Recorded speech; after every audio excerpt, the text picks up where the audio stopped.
Here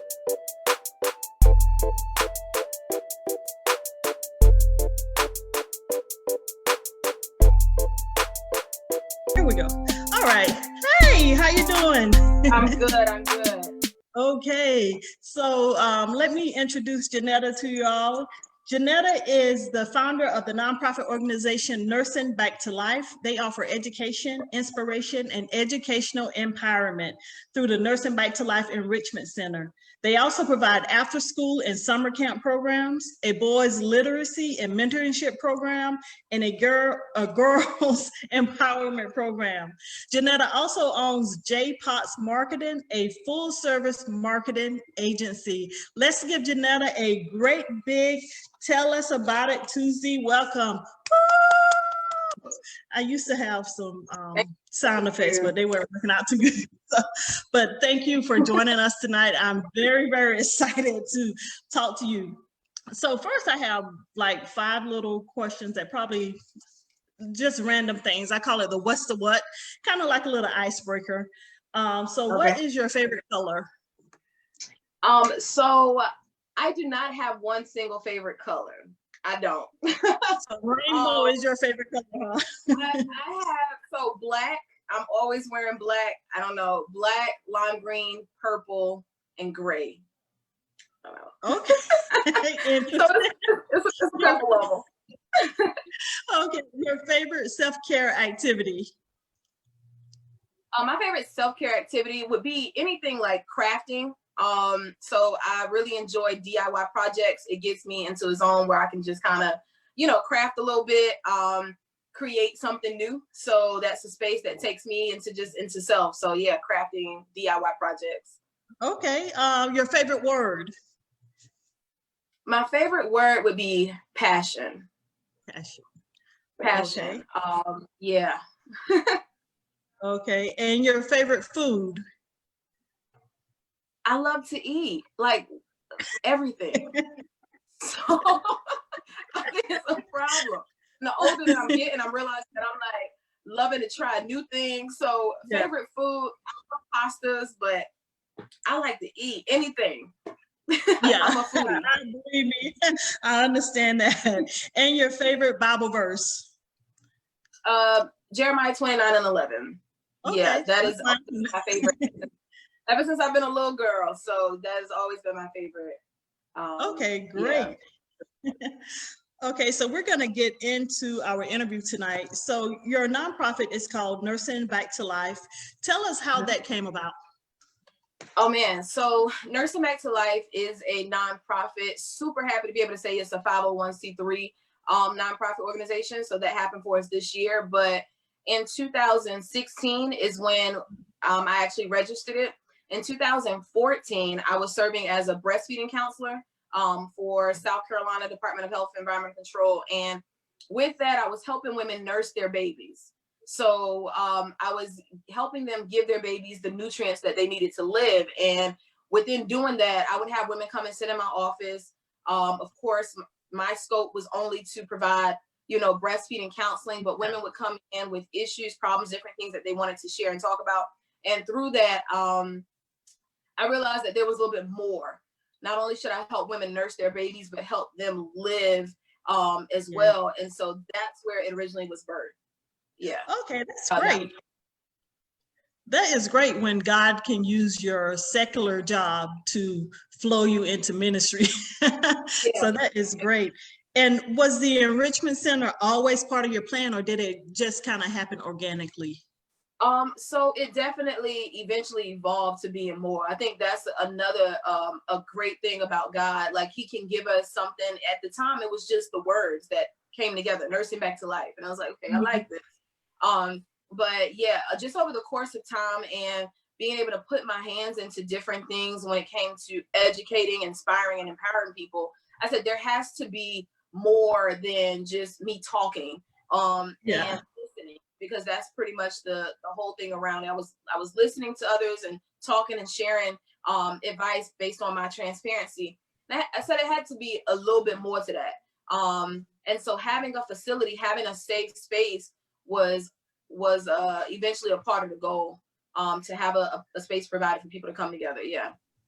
Okay, now this wasn't one of the questions I sent you, but I understand your mom, Miss Alifair Lewis, she helps you with the programming there and runs everything. How is it working with her? Now, personally, I've worked with her and I absolutely love it because she just knows working with kids. She just always brought that little spark out of me and I always enjoyed working with her. So how is it working with your mom and having her to come along in this journey with you?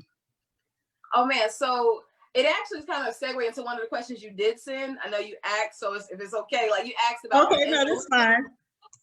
One of the most influential persons in my life, and I would have to say my mom. Okay. One of the reasons I highly look up to her, but also I know that like in this life, like she wants me and her other children, of course, but to be better than her. And I think that just speaks volumes. She's always just been a woman who's shown that her passion, that it could lead her into happiness and places of just being free and what it is that she loved to do. So now, like, yes, my mom, Alifair Lewis, is the co-owner of Nursing Back to Life Enrichment Center.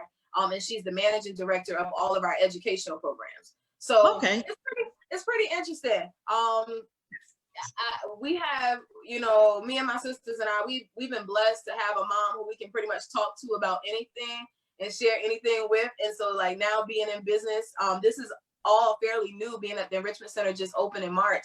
But she's still mama and she's made it clear. But her passion for people and what it is that she does, that has not changed, like not even a little bit. So it's actually it's humbling being able to work with her, but also be able to help put her in a position with the help of God. Of course, he gets all glory for everything that we're doing, but to be able to help put her in position to be able to be in ownership, to be in leadership and walk in what she's been doing for so long, under the radar for free, but to help put her in position to be able to like operate fully in what it is that she's been called to do too. So man, all God. Well, that is absolutely awesome that you guys are able to work together like that. And I was going to ask you about that mother-daughter dynamic because I know sometimes we do have to remind our children that we are still the parent. But it's great to see you guys working together like that. So in one of your Facebook posts, and I believe it was around the time when you were celebrating the anniversary for Nursing Back to Life, you said that you took a hiatus for about a year. Why do you do that? And why did you do that? And how did you get back into the groove of working that particular ministry again? So one thing that I know about Nursing Back to Life, just, overall, what I know is that this is a God thing.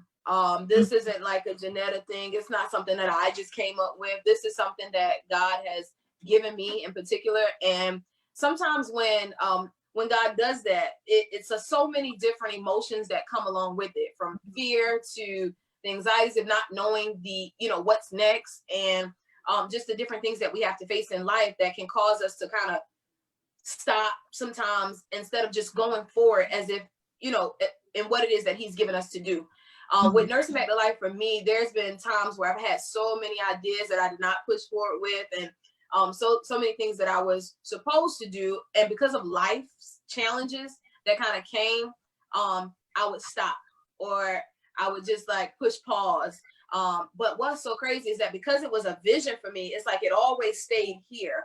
Even when the fall came, it's like I could still see it, there, that it was something I had to do. So with this hiatus that I felt like was probably a little over a year, actually, it just came in with me trying to figure out, what am I supposed to do with this thing? Whereas people may see it as a business, now it's, it's brick and mortar, we have an actual space, and now it's not just something that I'm posting a hashtag MB2L. It's not just that, but there's actually a physical place that people can see what I've seen for so long. I see why I had to take the break, because it showed me that, one, that this is what God has given you, and it's more than just a building, it's more than just an idea, but this is a ministry. So just moving forward, like there's so many things that still come into my head, but I think the hiatus for me was just to be able to, along the way there was distractions, but at some point to be able to say, okay, I know you gave this to me. Now, what am I going to do with it? Yes. And I had to become silent. So whereas, you know, my mom and we have been looking for space for a long time. Like I wasn't sharing. I normally post a lot, you know, but I wasn't sharing. I wasn't saying, oh, we're looking for a building because we're going to be an enrichment center soon. It wasn't until we had the keys in our hand and, you know, where I was able to share. And I had to kind of learn that it takes a process, you know. Okay. So that was during that time. And you know, that's a good thing when you're able to take a step back, especially when you recognize that God is the one that gave you the vision and he's the one that needs to direct you. Because sometimes when we go in our own strength, we get burned out, we make a whole mess out of stuff. So it's good, like you said, that sometimes you take that pause. And even though there was a period when you were not working it, you were still reaching out to God for how to do what it was. So that is very good. And I think that's a very good piece of advice for other people, whether you are in business or you have nonprofit or just in what we think of as traditional ministry, to really think about those types of things. Oh yeah. Yeah. Okay, and along with founding Nursing Back to Life, you are also an entrepreneur.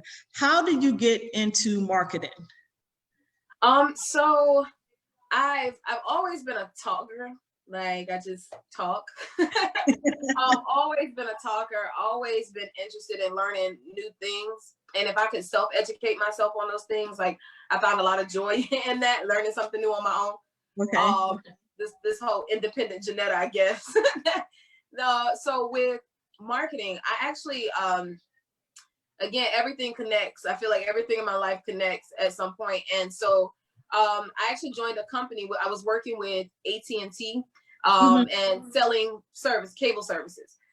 During that time, I realized, like, girl, this is why you got this mouth, because you're very good with persuasion. I remember in middle school, I won a contest for a persuasive writing contest or something like that. So you're really good with selling. You're really good with this skill set that you have. And so I was selling cable, and I ended up leading that company in sales for like 6 months consecutively. And it was like, with that, I started to do more for myself to promote what I was selling. So I would post certain flyers or certain photos, certain captions, and all on social media. I was still at the time hosting Nursing Back to Life events. So although we didn't have a space, we would use hotels, or we would go out to the park or whatever. We would do different events for the community. And so I would create my own flyer. And I had a friend at the time. She was like, why would you even pay anyone to do your flyers? Like, you do pretty good. Can you do mine? And I was like, okay. Like, how much you gonna charge? I was like, $5. So I was charging $5 for flyers. And I called the company at the time Random Graphics. So I was like, this is random. I've never been into graphics before, but it works. It's helping with my business of selling these services. So let's continue to do this. And I created a page for it and everything. And at the time, it was called Random Graphics. And God corrected me. Like, anything that I give you is not just random. This didn't just drop out of the sky. This is what, and sometimes I still say, oh, I had a random thought. And it's like, no, like, I gave this to you. There's power within you to now create and make something out of this. So that's how JPotts Marketing started with the company. I mean, they believed in me and my skill set, that they like flew me out to Puerto Rico. This was my first time on a plane. This was just in 2018. Oh, wow. They flew me out to Puerto Rico to meet with, never forget, I sat down with a web developer.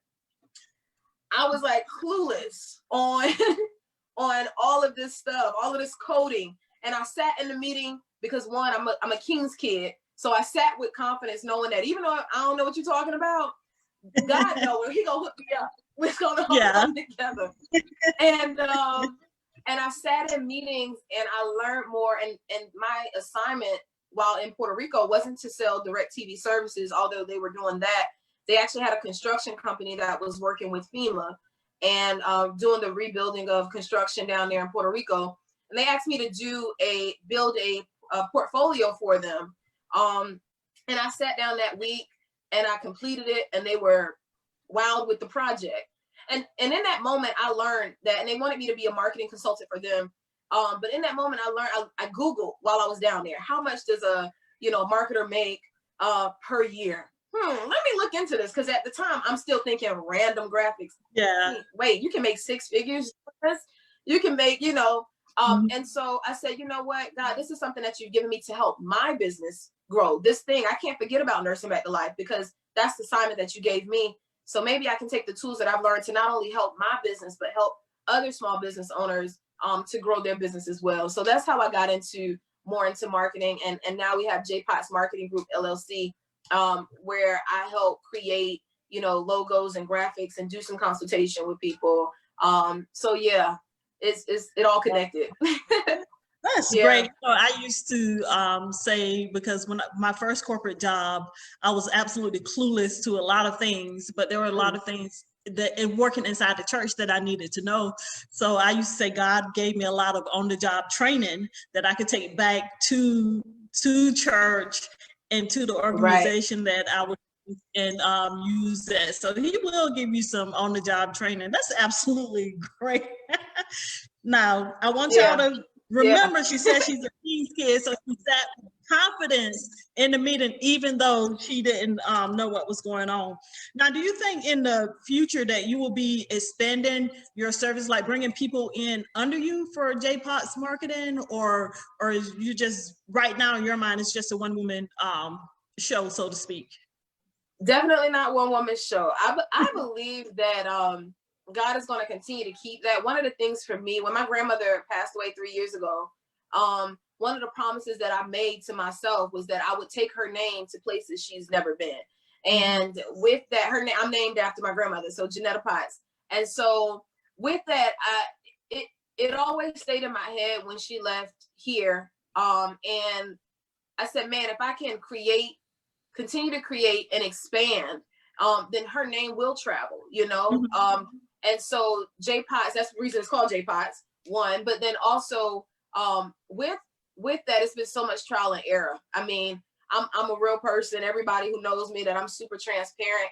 And when you're providing certain services, so this is for like the business owner or the aspiring business owner, you're going to have some trial and error during the process. And when you're just doing everything on your own, trying to fulfill the needs of others and the services of others, you're going to have help. It's not all about, you and yourself. I've been so blessed with this marketing stuff to have an amazing mentor, someone who's been in business for years, and he's actually in Florida. But my mentor, Rollins Bell, he's actually given me so much advice on how to make this work, how to be able to say, hey, yeah, I have this in ownership, but I can be able to eventually hire other people to help me do the work, and we all grow. So yeah, that's definitely in view. That's in mind for sure, to continue to expand. Okay, that is absolutely great. And I think you just answered another question. I was gonna ask you some advice you would give someone designed to start a nonprofit organization. So yeah, with a nonprofit organization, for me, that is a charitable thing, that service that you're giving, and I never really understood the concept at the beginning. Like, oh, nonprofit, that means I won't really make money. I'll just be helping people. And no, that's not true.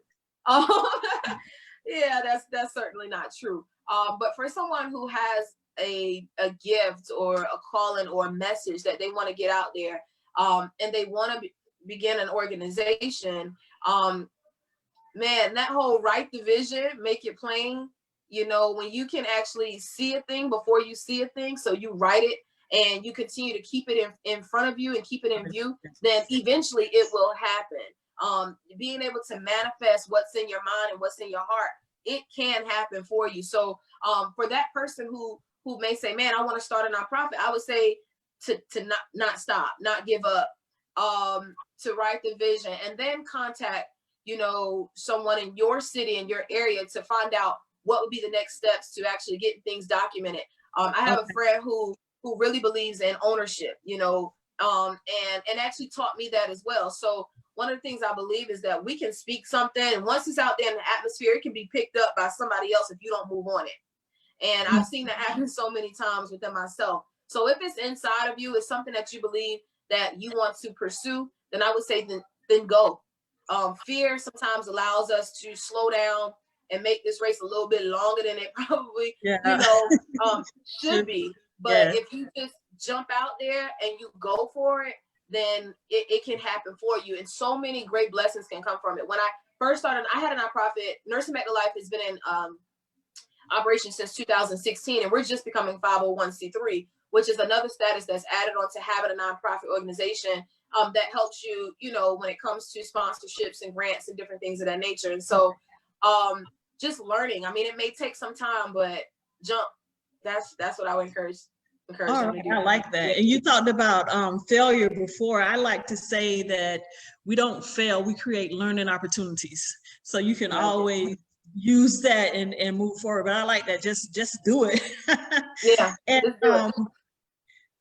what advice would you give someone who is actively pursuing a career in marketing as a business, but has gotten stuck or things just don't seem to be working out the way they expected? I would say educate, educate, educate. Like the 3 words that we use for MB2L is educate, inspire, empower.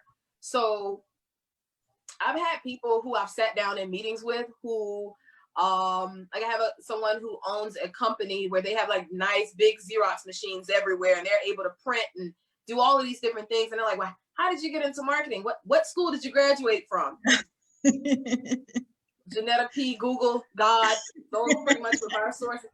So, so I would say to educate, and that may not or may be going to school to learn more as far as business is concerned. So not just like marketing, but business in particular. You may be great at putting together a graphic, but not so great with time management. So those are some things that I have to learn, and I'm continuously learning in this field. So whether it's YouTubing or Googling what, more information, or finding online classes that may only be like a video, and you take a quiz after. I've done so many different, like watch so many videos or partake in like free classes and information that's out there. So to definitely self-educate, to learn more how you can be better. You can't, I mean, knowledge is power. So yeah, if you think you got it all, then you ain't gonna do it. Okay, so we have a show called Promise Friday where we explore promises from the Bible. And so tell us, what role does your faith in God take in the journey that you are on and where you desire to be in life?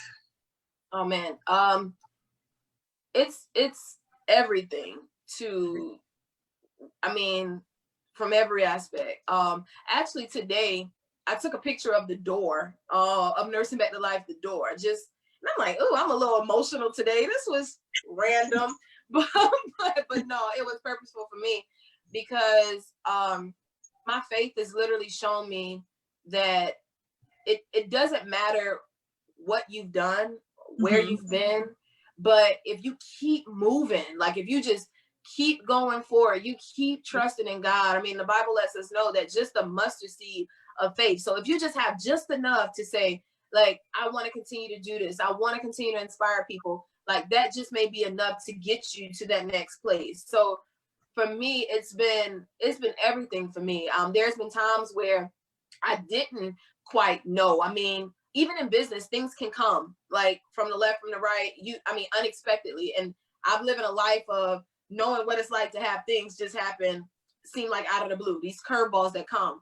But man, when you can trust in God, knowing that he's given me this thing, he's given me the power to be able to operate this, then I can continue to move forward. So it's been everything a part of when it comes to my journey and where I am and where I'm headed. Yeah. All right, that is absolutely great. Now, you talked a little bit about your mom being one of the most influential people in your life. Give us another person who has been influential in your life. From afar, I look highly up to, so I can say 2 other people. My grandmother, she's no longer here, but it's been her life that's been inspiring to me. So outside of a businesswoman and all of these things, I'm a mom first. And I have a son and 3 daughters, and I'm raising them You know, as a single mom in the house with a son and three girls, and I have a little boy, Jojo, little fur baby. Life can get real interesting, interesting. And so when I think about my grandmother's life, she was a mom of one son, which is my father, and 3 daughters. And I didn't see the comparison until, you know, within the last couple of years of like, man, she really nurtured her children. She worked a job, you know, she may have not been an entrepreneur, but she worked hard and to sustain her family, you know. My grandfather father passed away when my dad was 11. So she lived, you know, her life, taking care of her children and making it happen. And that for me has been such a major influence in my life. So she's one for sure. JePotts, love her. The next would be Dr. Jackie Green. I really admire her from afar, I would say. So it's a church that I partner with Pastor Travis Green's wife. You know, these are people, when I started attending this church like 3 years ago, I view them as celebrities. You know, he was Grammy nominated and the church was larger and all of this. And then when I walked in, and I remember the first service I was in where I stood behind her, like at the altar or whatever, and she turned around and embraced me and she spoke words of like life into me. In that moment, I remember that, okay, she's human too. And even though they've reached a certain point, you know, in success in their life, they're humble in knowing that it's all God. So if I can remember that as I continue to grow, I can keep that, you know, my mom has always taught us to just be humble, you know. So those nerves, like before getting on this video, like those little nerves, like I love it because it's just a constant reminder that it's not about Jeanetta. And I see that with Dr. Jackie, you know, that she continues to push forward, inspire, empower people. Her status of where they are or whatever, it doesn't create her to be this person, you know, to be cocky and big-headed, but she's literally still impacting the world just through her voice. And so for me, it's a huge encouragement for me. So those would be some of the most influential people in my life right now. Yeah. Okay, that's great. So what is the one thing you would want everyone to know, either something about you or just something in general? I would want people to know that in this life, in where we are, even through this pandemic, just kind of living. I walk in stores now, and I remember walking into, and this is interesting. This is an interesting way to discuss this. But I walked into a TJ Maxx. I don't know why this came to me, and they were trying to set up the service was amazing. How they're working with the social distancing, and you see them cleaning and everything. It was me and my sister, and Lay said, "Hey, when 2 people come out," and I had the children, so it was actually 5. When 5 people come out, then the 5 of you can go in. It was like, okay. So 3 people came out, and we're like, cool. All we need is 2 more to come out, and we can go in. And then 2 people walked up behind us in the line, and she told them to go ahead in. And in my mind, I was like, well, that doesn't make sense because now we got to wait again for more people to come out. And I looked at her and I was like, and she was like, wait, that's not how I'm supposed to do it. I'm so sorry. She was apologizing. She was like, oh, I'm sorry. And in that moment, I could have went off like, I was waiting and I said, it's okay. It's okay. And because we're all trying to figure out what's going on right now in the world. So if I would have went off on you, I mean, come on, you know, we're all trying to figure out what to do. And in that moment, I was able to breathe and not go off or whatever, what my flesh maybe have wanted to do, but I was able to sympathize with her. And so in life in general, for anybody who's watching, anybody who's maybe going through whatever it may be, whether it's in business, whether it's with your family, your children, in your workplace, just be. Just be. Sometimes we try to like do so much, do too much, but sometimes all you have to do is just be. I mean, this is real life. I say that all the time to my kids, like, this is real life, you know?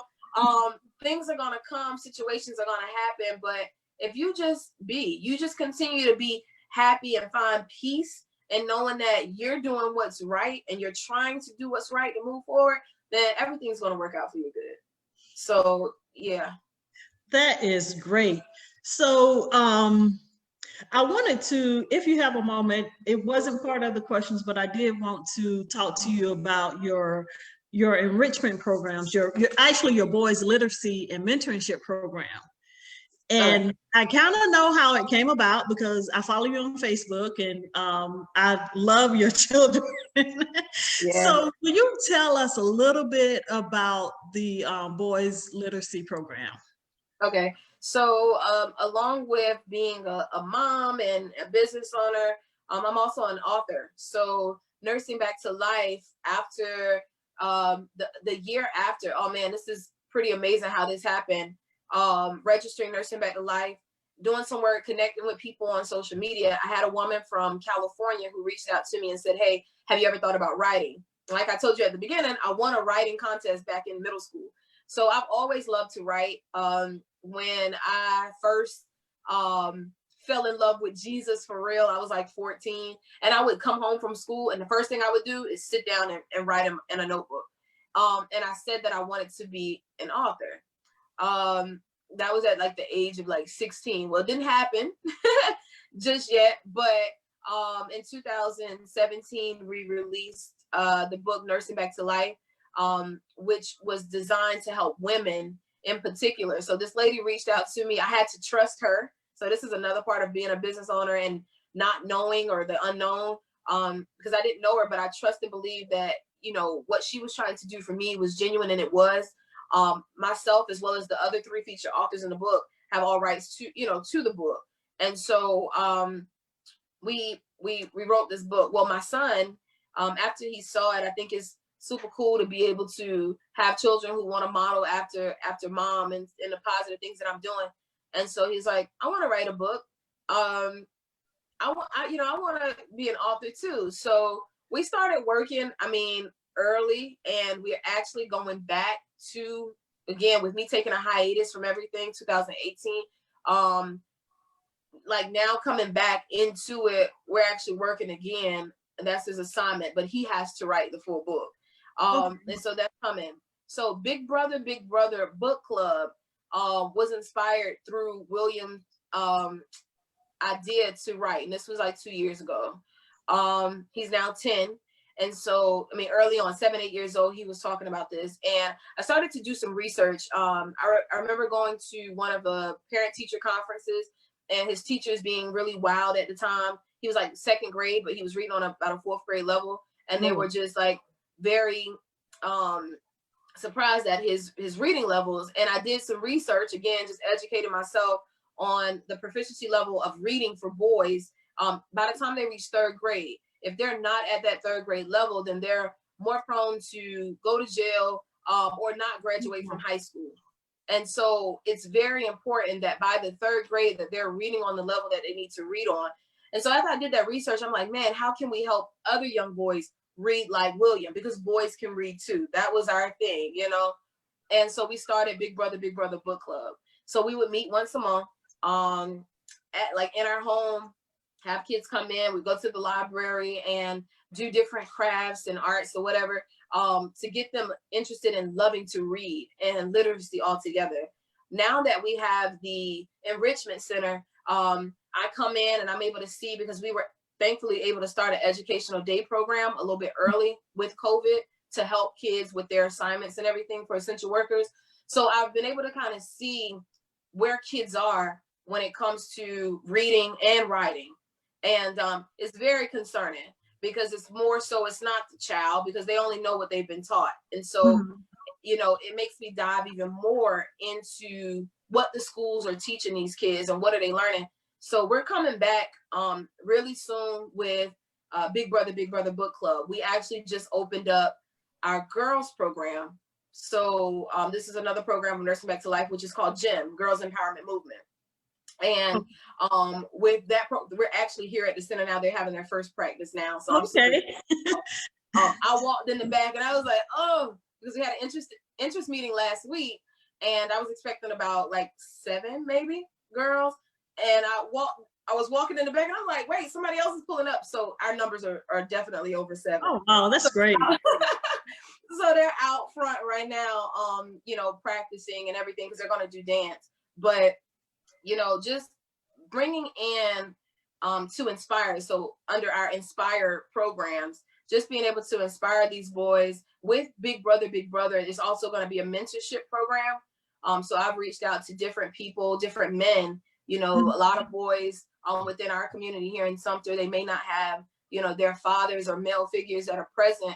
And I think it's imperative that we do that for our children, that we give them these experiences to learn more about how to be a little man, you know, along with being able to educate them on literacy as well. So that's how Big Brother came about. And it is our prayer that soon and very soon, Big Brother will actually be a book as well. And you guys will be able to see that. So we're working. That is great. Yeah. That is awesome. Well, before we close tonight, where can our viewers connect with you online? Okay, so you guys can follow me on Facebook. Jeanetta Potts is my Facebook profile, where it is public. Generally, everything that I post there is public. I may not be able to add you as a friend, but you can attempt to add me and then also follow me there. So that is Jeanetta Potts, but then also Jeanetta P. That is my Facebook profile. So that's Jeanetta P with a period behind it. Nursing Back to Life. You can Google us. We have a website, www.mb2l.com. That's to find more about our Enrichment Center, what we have going on, and how you can also help us with our mission and what we're doing for the community of Sumter. It is our goal to definitely grow. We've been here since March 14th, and I'm just super, super glad at what God has been doing, the help that's been coming. It's pretty amazing. Again, we're a 501c3 nonprofit organization, so all donations are tax deductible. But we do believe that it takes a community to, of course, continue to see these things happen. So that's MB2L. Or if you just want to just be able to find out more about our programs, if you know someone who's in the area.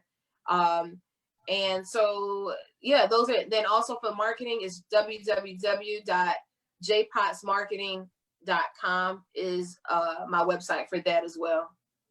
Okay, and I will put all of those in the description box for the video so people will be able to connect with you. And okay. Jeanetta, if you can just hold on for a minute after we end the live video, that will be great. So there you have it, folks, straight from Jeanetta Potts herself. So if anyone had any questions or concerns or whatever, you've heard it here first on Tell Us About It Tuesday. And we want to thank you again, Jeanetta, for taking the time out to join us and to share with us what God is doing in your life, because here at Tell Us About It Tuesday, our goal is to glorify God by sharing the good works that he's doing through his people. Oh, yeah. And make sure to join us on Friday at 10 a.m. Eastern for our next Promise Friday. We will be focusing on Joshua chapter 24, verse 15. And next week, we will be back again with my pastor, Apostle Jerome Dukes. So that is going to be fun and interesting. But please share the video, tag somebody, and inspire entrepreneur, someone that's looking to create a nonprofit. Go ahead and tag them in this video, because Jeanetta gave us a lot of great information. And until next time, we will see you later. Have a great evening.